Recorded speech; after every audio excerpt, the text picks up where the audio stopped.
فذكر فإن الذكرى تنفع المؤمنين وما خلقت الجن والإنس إلا ليعبدون إن الحمد لله نحمده ونستعينه ونستغفره ونستهديه ونعوذ بالله من شرور أنفسنا ومن سيئات أعمالنا من يهده الله فلا مضل له ومن يضلل فلا هادي له وأشهد أن لا إله إلا الله وحده لا شريك له وأشهد أن محمدا عبده ورسوله يا أيها الذين آمنوا اتقوا الله حق تقاته ولا تموتن إلا وأنتم مسلمون يا أيها الناس اتقوا ربكم الذي خلقكم من نفس واحدة وخلق منها زوجها وبث منهما رجالا كثيرا ونساء واتقوا الله الذي تساءلون به والأرحام إن الله كان عليكم رقيبا يا أيها الذين آمنوا اتقوا الله وقولوا قولا سديدا يصلح لكم أعمالكم ويغفر لكم ذنوبكم ومن يطع الله ورسوله فقد فاز فوزا عظيما أما بعد فإن خير الكلام كلام الله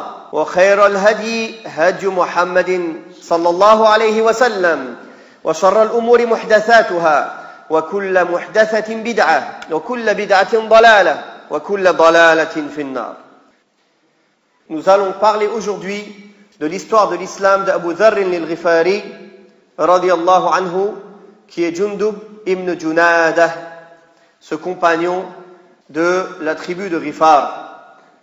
Abdullah ibn Abbas était assis avec ses amis et il leur a dit: voulez-vous que je vous raconte l'histoire de l'islam de Abu Dharr? Cette histoire elle est dans le Bukhari et Muslim. Celle qu'on va raconter, c'est celle de Bukhari, rahimahullah. Quand la nouvelle a atteint Abu Dharr al-Ghifari de l'envoi du prophète sallallahu alayhi wa sallam, il lui a dit: monte sur cette monture et va sur cette plaine et informe-moi sur cette personne. Il lui a dit: celui qui prétend être un prophète, que des nouvelles lui viennent du ciel, écoute de ses paroles, puis viens me voir. Il est arrivé, le frère d'Abu Dharr, il a entendu ses paroles, puis il est retourné voir Abu Dharr al-Ghifari, il lui a dit: je l'ai vu, il ordonne les hautes moralités, et il dit des paroles qui ne ressemblent pas à de la poésie. Il a été voir le prophète sallallahu alayhi wa sallam, il a écouté de ses paroles, il est revenu, il a dit, il appelle aux bonnes moralités et des paroles qui ne ressemblent pas à la poésie. Pourquoi il dit cela? Car on voit dans la version de Muslim que quand il est arrivé à Mecca, les Quraysh disaient de lui que c'est un fou, c'est un devin, que c'est un poète, que c'est une personne à qui on a enseigné, il ne fait que répéter ce que les autres ont dit. Il lui a dit quoi? Il dit des paroles qui ne ressemblent pas à la poésie. Il dit: je connais bien la poésie arabe. Wallahi, j'ai écouté, ça ne ressemble pas à de la poésie ce qu'il a dit. Dans la version de l'imam Muslim, il a envoyé après lui un autre frère, parce que ça ne lui a pas suffi, les nouvelles qu'il a ramenées. Donc Abu Dharr, après avoir envoyé ses deux frères, ça ne lui a pas suffi. Il n'a pas eu les détails qu'il voulait. Il a dit: je vais aller voir moi-même. Il a pris des provisions. Il est monté sur sa monture, direction Makkah al-Mukarrama. Arrivé à Mecca, il a été à la mosquée sacrée, cherchant le prophète Muhammad sallallahu alayhi wa sallam. Il ne l'a pas trouvé, et il ne le connaissait pas, il ne savait pas qui il était, comment il était. Il a dit, il a détesté demander après lui, jusqu'à que la nuit arrive. Ali ibn Abi Talib, il l'a vu. Il a vu que c'était un étranger. Il a dit, quand il l'a vu, il l'a suivi, et il n'y a aucun des deux qui demande à l'autre quoi que ce soit jusqu'au matin. Puis il a été à la mosquée avec ses affaires, et il est resté toute la journée. Le prophète sallallahu alayhi wa sallam ne l'a pas vu jusqu'à la nuit. Il est retourné à l'endroit où il dort. Ali est passé encore à côté de lui. Il lui a dit: n'est-il pas venu le moment à la personne de savoir où il descend, où il est venu? Il lui a pas dit directement: qu'est-ce que tu veux? Il lui a fait un sous-entendu. Il l'a levé, il est parti avec lui. Il n'y a aucun des deux qui demande des détails à l'autre. Comme ça pendant 3 jours. Dans la version de Ubadah ibn Samit, on voit qu'il est resté 1 mois. Sauf que Ali radiyallahu anhu l'a vu que les 3 jours. Quand c'était le 3e jour, Ali radiyallahu anhu est revenu le voir. Il lui a dit: pourquoi ne me dis-tu pas qu'est-ce qui t'a amené ici? Dis-moi la vérité. Il a dit: d'accord, je te dis, mais à condition que tu me donnes un pacte, que si je te dis pourquoi je suis venu, tu me diriges, tu m'aides à trouver ce que je veux. Donc il lui a dit la réalité pourquoi il est venu. Il dit, je suis venu écouter cette personne qui prétend être un prophète. Alors Ali lui a dit, c'est la vérité. Et c'est le messager d'Allah, sallallahu alayhi wa alihi wa sallam. Il a dit, si c'est le matin, de bon matin, si je vois quelque chose qui fait peur, je vais me lever comme si j'avais envie de faire mes besoins. Ou bien, je vais faire comme si je suis en train de réparer ou de faire mes lacets. Dès que je vois quelque chose, tu vois que je m'arrête, c'est qu'il y a un problème. Tu t'arrêtes de me suivre, tu te caches. Il a dit, dès que je me relève et je marche, tu me suis. Jusqu'à que tu entres là où je vais entrer. Il l'a suivi jusqu'à ce qu'il est entré voir le messager d'Allah, le prophète sallallahu alayhi wa sallam, il est entré derrière lui. Il a entendu les paroles du prophète sallallahu alayhi wa sallam, il est entré en islam, direct, sur place. Il a dit, retourne à ton peuple et annonce-leur la nouvelle jusqu'à qu'un ordre te vienne de ma part. Abu Dhar, il a dit, Wallah, je jure par celui qui tient mon âme dans sa main. Je vais me lever, je vais crier au milieu de tous les Quraysh. Il est sorti jusqu'à qu'il est arrivé à la mosquée. Il est parti à la mosquée sacrée. Et il a dit d'une haute voix, j'atteste qu'il n'y a nulle divinité digne d'adoration sauf Allah et que Muhammad est le messager d'Allah. Tout le monde s'est levé, lui a sauté dessus. Ils l'ont tapé jusqu'à qu'il soit tombé, jusqu'à ce qu'il soit devenu rouge, tellement ils l'ont tapé. Il est arrivé, l'Abbas, il s'est plongé sur lui, il l'a sorti. Il lui a dit, mais malheur à vous, vous ne savez pas que lui vient de Rifar et que ça c'est votre chemin vers la Syrie, pour les commerçants. C'est-à-dire, si vous allez passer par là-bas, la tribu de Rifar, ils vont prendre toutes vos caravanes. Alors, quand ils ont entendu ça, ils l'ont laissé. Le lendemain, Abu Dhar, il est revenu, il a refait la même chose. En pleine mosquée, Ashhadu an la ilaha illallah, wa ashhadu anna Muhammadan Rasulullah, ils lui ont ressauté dessus, ils l'ont tapé jusqu'à qu'il est devenu rouge. Et l'Abbas, il est venu encore une fois le sauver de leurs mains. Ça, c'est la version de l'imam al-Bukhari, rahimahullah. Dans la version de Muslim, il a envoyé deux frères, l'un après l'autre. Donc ça, c'est arrivé après que plus de 2 années soient passées de l'envoi du prophète sallallahu alayhi wa alihi wa sallam. وَكَانَ حِينَ ذَاكَ عُمُرُ عَلِي 12 سَنَةً. Et à ce moment-là, Ali ibn Abi Talib n'avait que quel âge? 12 ans. Et Abu Dhar al-Ghifari, il avait une saine nature. Dans la version de l'imam Muslim, on voit que pendant 3 années, il faisait la prière comme ça, pour Allah. Il priait pour Allah, il ne savait rien. Personne ne lui avait rien dit. Et quand on lui demanda dans quelle direction il faisait la prière, il a dit, je me dirigeais là où Allah il me dirigeait. Il ne savait pas. Non. Et Ali ibn Abi Talib, il était très intelligent pour 12 ans. Il avait le souci de transmettre le message de l'islam. Donc Abu Dhar, on voit aussi qu'il est très intelligent. Il n'a pas informé dans une version 30 jours, et là dans cette version 3 jours, le pourquoi il est venu. Car il était en danger. Car à cette époque-là, l'islam était en danger. Le prophète sallallahu alayhi wa sallam était caché. Ils étaient poursuivis, martyrisés, méprisés et torturés pour leur religion. Cette histoire, elle montre l'état de peur dans lequel ils étaient. Le prophète sallallahu alayhi wa sallam et le peu de croyants qui l'ont suivi ne croyaient pas que l'islam il est venu comme ça facilement. Le prophète sallallahu alayhi wa sallam il est venu, ils lui ont dit Allahu Akbar, marhaba. Non. La peur, les insultes, les critiques, les coups. Il y en a qui sont morts au nom de l'islam. Ils se sont fait torturer jusqu'à qu'ils soient morts. Al-Khabbab ibn al-Arat, ils l'ont pris, ils l'ont mis le dos sur des braises brûlantes, jusqu'à que ce soit l'eau et la graisse de son dos qui ont éteint le feu. Ça ne l'a pas sorti de sa religion. Il a patienté. Malgré ça, quand il est venu voir le prophète, il a dit, pourquoi ne fais-tu pas des invocations pour nous au messager d'Allah? Pourquoi ne demandes-tu pas l'aide d'Allah pour nous? Le prophète savait que ce n'était pas le moment, et que ça c'est une étape par laquelle tout le monde doit passer. Et il lui a dit qu'avant vous, il y avait des gens, il dit on mettait quelqu'un dans un trou, on le coupait en deux, et ça ne le faisait pas revenir de sa religion. Il y en a qu'on prenait avec des peignes de fer, on lui arrache sa chair, et ça ne le faisait pas laisser l'islam. et que le prophète sallallahu alayhi wa sallam lui a dit, mais vous êtes pressé. Après, il lui a donné le bishara, la bonne nouvelle. Wallahi, Allah il va compléter cette affaire, cette religion. Il va l'accomplir jusqu'à ce que la femme, elle voyage entre Sana'a et Hadramaut. Elle n'a peur que du loup pour son troupeau. Et Allah tabaraka wa ta'ala. C'est-à-dire la sécurité va être répandue. L'islam il va être partout. Dans un hadith qu'il a dit à sa fille Fatima, Wallahi, cette religion va entrer dans toute maison, que ce soit dans les villes ou dans les campagnes. Ça va honorer celui qui va l'accepter et rabaisser celui qui va la refuser. Non. Donc, c'était la peur. Et malgré ça, le prophète sallallahu alayhi wa sallam n'a pas dit à ses compagnons, non, c'est la peur, non, on est en faiblesse, non, ne montrez pas votre islam, non, ne dites pas que vous êtes musulmans, non, ne venez pas à moi apprendre l'islam. Il les a enjoints de patienter et de subir et d'accepter. Non pas comme des gens aujourd'hui, il faut laisser certains ordres de l'islam parce qu'on est faible. Regardez comment ils étaient faibles. Mais malgré ça, ils n'ont pas laissé un poil de leur religion. Ils étaient prêts à sacrifier pour l'islam. Dans la version de Ubadah ibn Samit, il est resté 30 jours et il n'a bu que de l'eau de Zamzam. Il n'a rien bu ni mangé quand ses provisions elles sont finies. Jusqu'à qu'il ait des bourrelets. Rien qu'en buvant Zamzam, il a eu des bourrelets, des plis sur le ventre. Le prophète sallallahu alayhi wa sallam a dit que le Zamzam c'est une nourriture et c'est une guérison contre les maladies.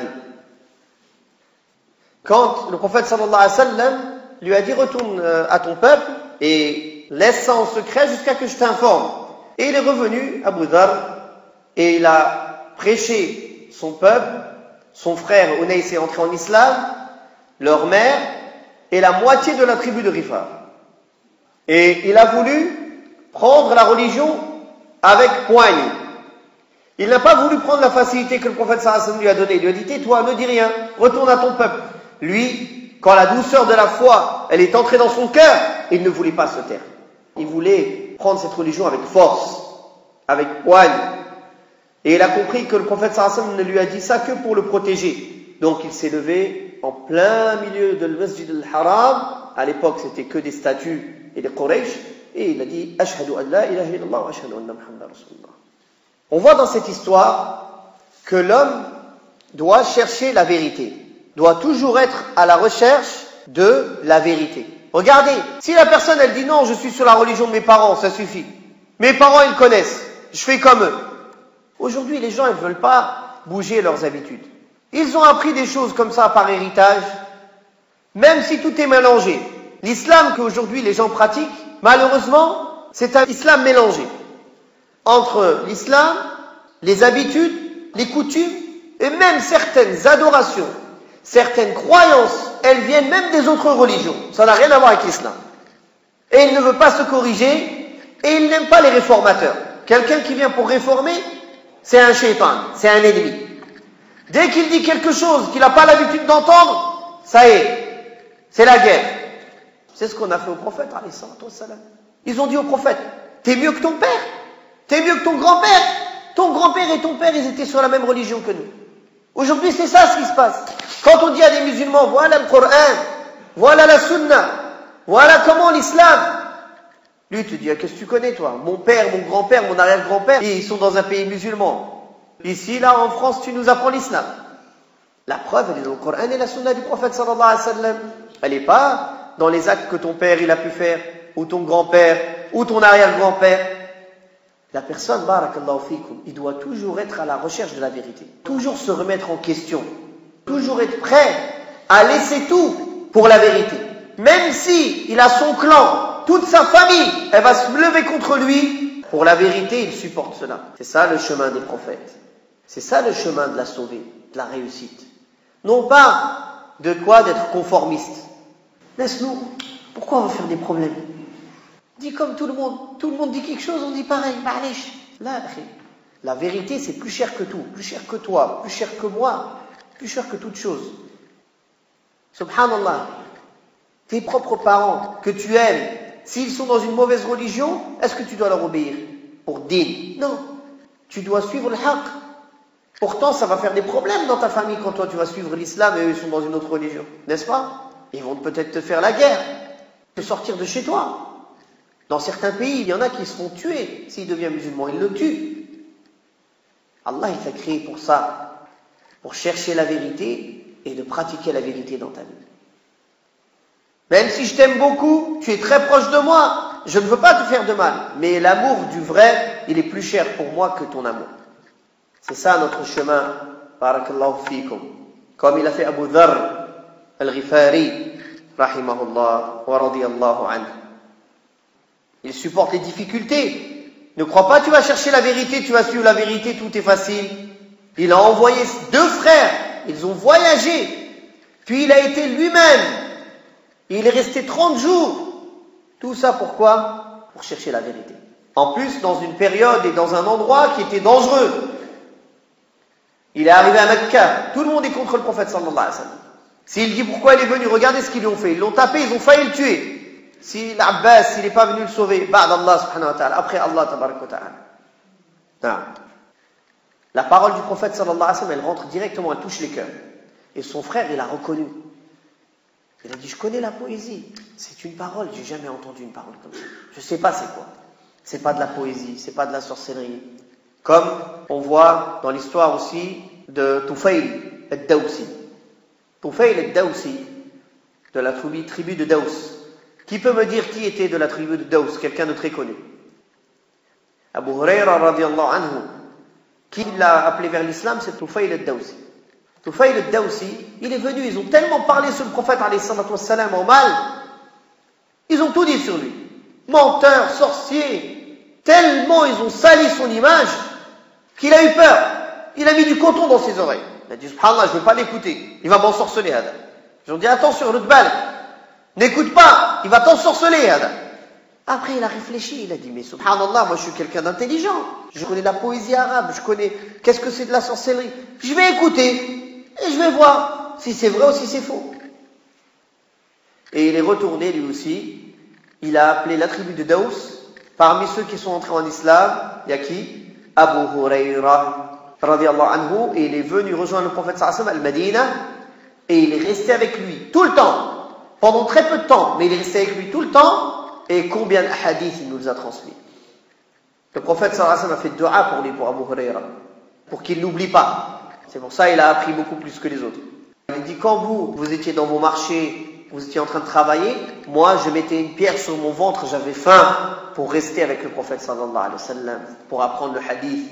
J'avais tellement faim que je faisais des crises d'épilepsie. Je me tordais par terre. Les gens ils croyaient que je faisais une crise, ils mettaient leurs pieds sur mon cou. Naam. Le prophète sallallahu alayhi wa sallam il a fait dua pour Abu Huraira et sa mère. Et il a fait dua que tout croyant, il aime Abu Huraira. Et que tous ceux qui n'aiment pas Abu Huraira, ce n'est pas des bons croyants. Ça répond au Rafida, au Shia qui n'aiment pas Abu Huraira. Ils disent que c'est un kafir. Alors que le prophète sallallahu alayhi wa sallam a dit que Abu Huraira, celui qui ne l'aime pas, c'est un munafiq. Vous imaginez ça? Nous, on se doit d'aimer tous les sahaba, tous les compagnons du prophète alayhi salatu wassalam, et les respecter. Et le prophète sallallahu alayhi wa sallam, il a ordonné d'aimer ses compagnons et de les respecter et de ne jamais parler en mal d'eux. C'est ça le chemin, les gens de la sunna et du consensus. Barakallahu fikum. Donc regardez, Tufayl al-Dawsi, pareil, il est venu, il a prêché Abu Huraira radiyallahu anhu. On voit aussi dans cette histoire que les ennemis de l'islam et de la da'wa, de la sunna, ils font tout leur possible pour salir le nom de la personne qui appelle à ce chemin. Pourquoi? Parce que s'ils critiquent ceux à quoi il appelle, ils n'ont pas de preuves. Les preuves, elles sont plus fortes qu'eux. Donc, qu'est-ce qu'ils vont faire? D'abord, ils vont critiquer ceux à quoi il appelle. Quand ils n'arrivent pas, ils vont critiquer les intentions de cette personne. Oui, mais ses intentions, elles sont mauvaises. Vous savez pas. C'est quelqu'un qui a des mauvaises mœurs. Moi, je le connais. Comme il a fait qui? L'oncle du prophète, alayhi salam. Son oncle, il faisait ça. Il le suivait. Quand le prophète, sallallahu alayhi wa sallam, il appelle les gens à Mina, son oncle, il venait derrière. Kadhab. On le connaît, c'est mon neveu. Qu'est-ce que tu racontes? Vous le connaissez pas. Moi, je le connais bien. Je connais des choses que vous connaissez pas. Et il mentait sur lui. Comme ça, à cette époque et à toute époque. Quand quelqu'un veut faire la da'wa et la sunna et la tawhid sur l'unicité d'Allah, sur la sunna, qu'est-ce qui se passe? On veut salir son nom. Comme on ne peut pas salir l'appel, à quoi il appelle, parce que c'est le Coran et la sunna du prophète sallallahu alayhi wa sallam, alors on va salir son nom, on va lui faire forger des histoires sur lui. On va dire qu'il a des mauvaises intentions pour que les gens, ils s'écartent de lui. Mais Allah ne veut que compléter sa lumière, subhanahu wa ta'ala, et sa religion. Qu'il fasse ce qu'il veut. La personne qui appelle au haqq, Allah ta'ala, il fait que dans le cœur des gens, il y a l'amour. Ces gens-là, ils l'aiment. Et pourquoi ils l'aiment? Parce qu'Allah l'aime. Quand Allah aime quelqu'un, il appelle Jibril. Il dit, je l'aime, alors aime-le. Wa Jibril, yunadi fi ahli sama. Allah aime cette personne, aimez-le. Et cette personne, elle est aimée dans les gens des cieux, elle est salihin. Pas tout le monde, bien sûr. Le fasiq, il n'aime pas le salih, le da'iya. Mais les gens pieux, ils aiment cette personne. Et les gens qui sont à la fitra salima, ils aiment cette personne. Le prédicateur, il ne faut pas qu'il soit touché par ce qu'on dit sur lui. Il faut qu'il continue. Tant qu'il sait qu'il a une bonne intention, tant qu'il sait qu'il est sur le bon chemin, il faut qu'il supporte. Même si on le critique. Il ne faut pas qu'il désespère, qu'il se décourage. Oh, mais regardez, ils m'ont critiqué, ils ont parlé sur mon honneur, ils ont parlé sur moi. N'avez-vous pas entendu tout ce qu'on a fait des prophètes, alayhi salam? Ibrahim, ils l'ont mis tout nu, alayhi salam, tout nu, devant tout le monde. Et ils l'ont jeté dans le feu. T'imagines, un prophète, la honte, la pudeur. Quand quelqu'un t'humilie, te met tout nu devant tout le monde, ça t'humilie. Mais lui, il a supporté ça pour Allah. Le premier qui sera habillé le jour du jugement dernier, c'est Ibrahim, alayhi salam. Parce qu'il a supporté ça pour Allah. Non. Et Allah Ta'ala, il a dit que vous allez entendre de ceux qui ont reçu les livres parmi vous, avant vous, et des associateurs, beaucoup de méfaits. Ils vont parler, c'est normal. Ils vont te traiter de tous les noms. Arriéré. Comment ça, tu veux nous faire pratiquer une religion des Bédouins qui étaient dans le désert au Moyen-Âge, là? Ça va pas à la tête, 6e siècle. C'est ça qu'ils disent aujourd'hui. Ils vont traiter d'arriérés, ils vont traiter d'extrémistes, intégristes, islamistes, tout ce qui finit en iste, la famille des istes. Voilà quel musulman, il patiente, barakallahu fik, et il montre la vérité de l'islam, pratique l'islam dans sa vie, dans ses mu'amalat, dans ses interactions, dans tout. Il patiente, il répond de la meilleure manière. C'est ça que le prophète alayhi salatu wassalam, il faisait quand il était à Mecca. T'as pas la quwwa, t'as pas la force de répondre. Qu'est-ce que tu vas faire? Tu patientes et tu réponds de la meilleure manière. Ka'annahu waliyyun hamid. Barakallahu fikum. De même, la personne, il faut qu'il aille lui-même chercher la vérité. Peut-être celui qui te rapporte les paroles, il va mal les rapporter. Ou bien il ne mémorise pas bien. Il oublie. Ou bien il se trompe. Ou bien il ment. Malheureusement, aujourd'hui, on entend beaucoup. J'ai entendu dire, on m'a dit, l'autre il dit que l'autre il a dit que Cheikh Tel a dit. Des oui-dire. Alors que le prophète sallallahu alayhi wa sallam nous a interdit cela. Il suffit à quelqu'un pour être menteur de répéter tout ce qu'il entend. Donc la personne, il fasse attention à ce qu'il dit. Et surtout dans tout ce qu'il dit, tout ce qu'il rapporte. Surtout si ce qu'il rapporte ça a à voir avec la religion, ou bien ça parle des ulama, car la viande des ulama, elle est empoisonnée. Non. On voit aussi la sagesse d'Abu Dharr. Il a attendu, il a utilisé la sagesse, il n'a pas demandé tout de suite. Où est le Muhammad? C'est qui Muhammad sallallahu alayhi wa sallam? Il est où? De même Ali. On voit que Ali, il était vigilant et cherchait à savoir ce qui se passait à la Mecque. Tout ce qui se passait, il allait rapporter au prophète alayhi salatu wassalam. Il n'avait que 12 ans. 12 ans, regardez cette maturité, radiyallahu anhu. Quand Ali, radiyallahu anhu, a été voir Abu Dharr, il a utilisé le sous-entendu. Il ne lui a pas parlé directement. Il lui a parlé par sous-entendu. Est-ce qu'il n'est pas venu le moment de savoir ce que tu veux? Il lui a pas dit directement, dis-moi pourquoi tu es venu, pour voir qu'est-ce qu'il allait répondre. S'il demandait après le prophète, alayhi salatu wassalam, là, il allait le diriger. De même aussi, qu'il a été très vigilant. Il a dit, attention, tu marches derrière moi. Si j'ai peur pour toi, je m'arrête. Je fais comme si je faisais mes lacets. Et dès que je me lève, je continue, tu me suis. Non. On voit dans cette histoire aussi que quand tu veux connaître la vérité, tu peux demander à la personne al-ahda wal-mithaq, qu'il jure, ou qu'il te donne la promesse. Quand tu vas dire à quelqu'un, dis-moi la vérité, je ne te demande pas Allah. Je prends un pacte avec toi que tu me dises la vérité. C'est pas comme si tu lui dis, hey, raconte-moi, dis-moi la vérité. Quand tu vas lui dire, je prends un pacte avec toi de dire la vérité ou je te demande pas Allah, il va faire attention. Il va bien réfléchir à ce qu'il dit. Donc ça, c'est une bonne méthode pour être sûr. Comme ça, la personne qui craint un minimum Allah, tu vas lui faire le rappel. Il peut avoir peur, se dire, si Shaitan lui a dit, tiens, rajoute quelque chose, enlève quelque chose, il va avoir peur, il va faire attention de ne dire que la vérité, car tu lui as rappelé Allah tabaraka wa ta'ala. On voit dans cette histoire que le prophète sallallahu alayhi wa sallam était doux avec ses compagnons. Il pensait à leur bien. Il n'a pas dit à Abu Dharr, vas-y. Il lui a facilité. Il lui a dit, n'annonce pas à Mecca. C'est pas grave, tu n'es pas obligé d'annoncer à Mecca. Retourne dans ton peuple et appelle les gens dans ton peuple. Donc il a pensé à son bien pour pas qu'il ne se fasse maltraiter. Quand Abu Dharr est rentré en islam, Abu Bakr al-Siddiq l'a invité chez lui, il lui a proposé à manger.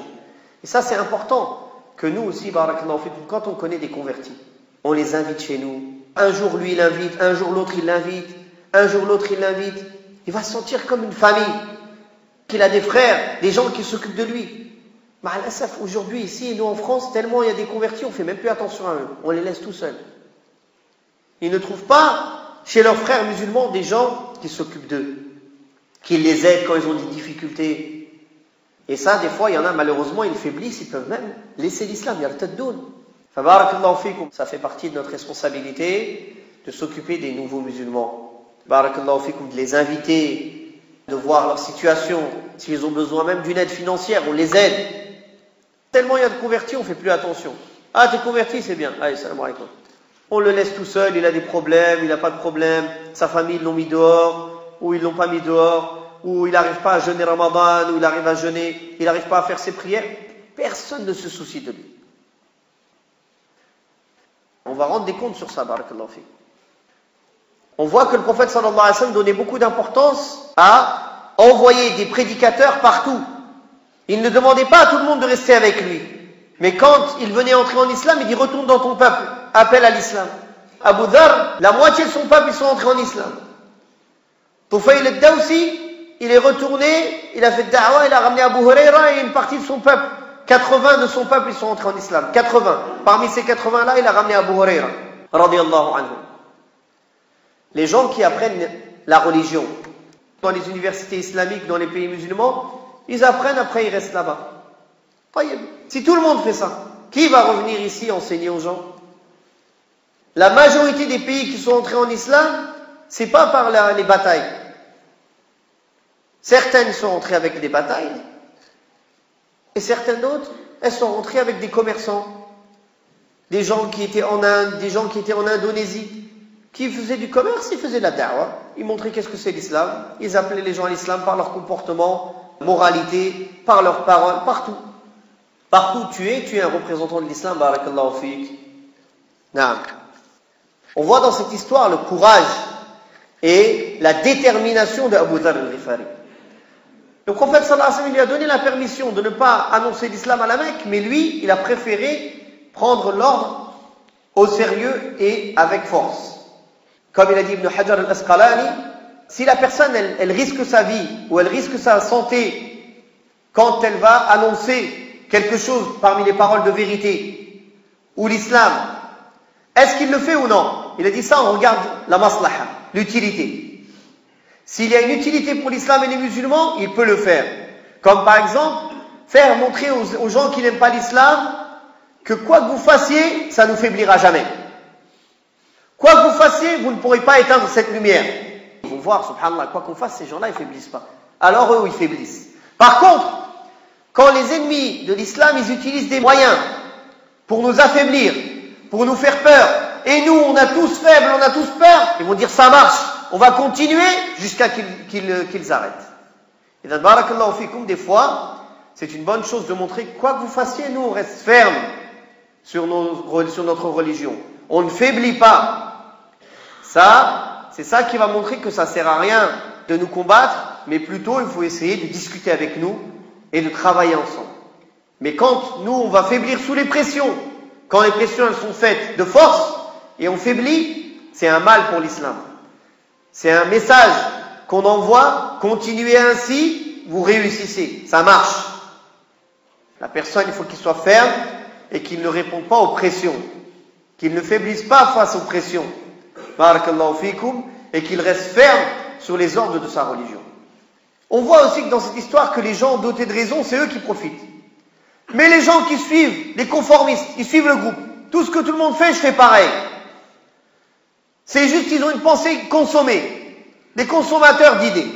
Ils ont pas, c'est pas des gens qui font l'effort de chercher la vérité ou cherchent le haqq ou ils font un effort. Là, abadan, ils suivent le groupe. Le groupe, il va en enfer, je vais en enfer avec eux. Il va au paradis, je vais au paradis. C'est pas mon problème. Il suit la majorité. Ou la majorité, malheureusement, ils sont pas dans la vérité. Allah Ta'ala dit, si tu obéis à la majorité des gens de la terre, des gens sur terre, ils vont t'égarer du chemin d'Allah. Et très peu parmi mes serviteurs sont reconnaissants. Donc, dans le Coran et les hadiths, il est prouvé que ceux qui sont à la haqq, c'est toujours une minorité. C'est pas la majorité. Donc, ne crois pas que la vérité, elle est avec la majorité. La vérité, elle est ni avec la majorité, ni avec la minorité. La vérité est dans le Coran, la parole d'Allah tabaraka wa ta'ala, la parole du prophète alayhi salatu wassalam, et dans les compréhensions et les pratiques des sahabat al-kiram, radiyallahu anhum.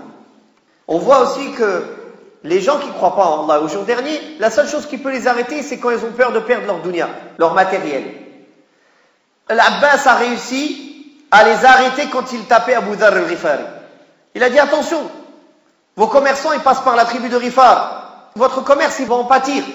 Donc la seule chose qui fait comprendre aux gens qui ne croient pas en Allah au jour dernier, qui peut les faire arrêter, c'est la peur de perdre leur matériel. Quand ils ont peur de perdre le matériel, là ils écoutent. Leur chaise, leur poste, l'argent, ils écoutent. Mais tant qu'il n'y a pas tout ça, ils n'écoutent pas. À toute époque, ça a toujours été comme ça. Non. On voit que même le jeune homme, même les enfants, ils peuvent avoir un rôle important dans l'appel à l'islam et dans le travail pour l'islam, comme Ali ibn Abi Talib. Il avait que 12 ans. Et regardez, subhanallah, le rôle qu'il a eu dans l'islam de Abu Dharr al-Ghifari. Et dernier point, il y a certains non-croyants qui ont un fond sain. Et après, ça les pousse à accepter l'islam. Regardez Abu Dharr al-Ghifari. Il était mécréant. Mais subhanallah, pendant 3 ans, il adorait Allah. Unique. Comme ça, il ne savait pas. Comme ça, saine nature. Personne ne lui a rien dit. Personne ne lui a expliqué. De lui-même. Et il a entendu parler du prophète alayhi salatu wassalam. Aslama fil hal. Il est entré en islam directement. Il a écouté le prophète sallallahu alayhi wa sallam, il est entré en islam direct. Et aujourd'hui, subhanallah, masha'Allah, il y a beaucoup de bahithoun, aussi des chercheurs, des gens qui cherchent la vérité, ou même des gens simples, mais qui ont un fond pur, qui sont encore sur la saine nature al-fitra, que ce soit dans ce pays ou dans d'autres pays, dans n'importe quel pays du monde. Il y a, masha'Allah, beaucoup de gens comme ça. Quand ces gens-là, alhamdulillah, ils cherchent la vérité, ils ont un bon fond, alors, quand ils entendent parler du vrai message de l'islam, ils acceptent l'islam directement. Mais malheureusement, aujourd'hui, l'image de l'islam, elle est salie, trompée. Donc, beaucoup de gens, même qui chercheraient la vérité, ils n'y voient pas clair, ils sont dans le brouillard. Donc, notre devoir, barakallahu fikum à nous, c'est d'écarter ce brouillard-là. Comment? En appliquant l'islam dans notre vie. La meilleure da'wa, c'est la pratique. Que tu pratiques l'islam dans ta vie. Tous les ordres. Les ordres apparents, les ordres cachés. Les ordres dans les adorations, les ordres dans les relations, les ordres dans le travail, les ordres dans le tijara, dans le commerce. Dans toute chose, pratique-leur l'islam. Tu seras un exemple. Les gens, ils vont voir, subhanallah. Il y a un frère qui m'a informé que, à un certain endroit, qui est très sécurisé, ils ne voulaient plus accepter des barbus, comme ils disent. Mais, ils ont vu que c'est les seuls qui ne volent pas et qui font leur travail proprement. Donc, alhamdulillah, maintenant, ils ont changé leur politique. Ils cherchent que des barbus. Ils ont dit, subhanallah, ils travaillent, ils cassent pas la tête, ils écoutent les ordres, et ils demandent juste qu'il fait sa prière. Et qu'il fasse sa prière, ça prend 5 minutes. Et ils ne volent pas, parce qu'ils ont un gros problème de vol dans ces endroits-là. Il y a des choses de grande valeur qui passent dans ces endroits-là, et les autres, ils volent. Non, ça c'est la da'wa. نسأل الله يوفقنا جميعا لما يحب ويرضى وصلى الله على محمد وعلى آله وصحبه وسلم والحمد لله رب العالمين وبارك الله فيكم. وقل رب زدني علما